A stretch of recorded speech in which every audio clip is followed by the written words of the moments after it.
माझी सयाना टोटावाड आहे. मी फिफ्थ बी मध्ये शिकते. माझ्या शाळेचे नाव रेनिसन्स इंटरनॅशनल CBSE स्कूल आहे. मी ही पुस्तक वाचलेली आहे. ह्या पुस्तकाचे नाव श्यामची आई आहे.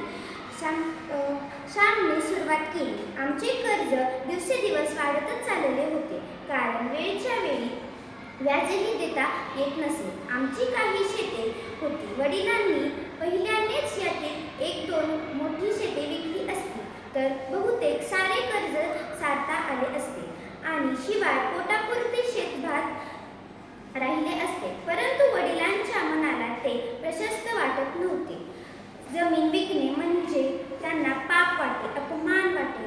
त्या रात्री आईचे वडील, आमचे आजोबा आमच्या घरी आले होते.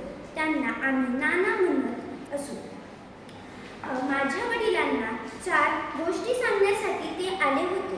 वडिलांची समजूत घालता आली तर पाहावी या विचाराने ते आले होते.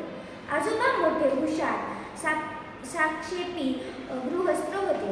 व्यवहार चतुर, हिशेबी व धोरणी ते होते. परंतु त्यांना स्वतःच्या बुद्धीचा मोठा अहंकार होता.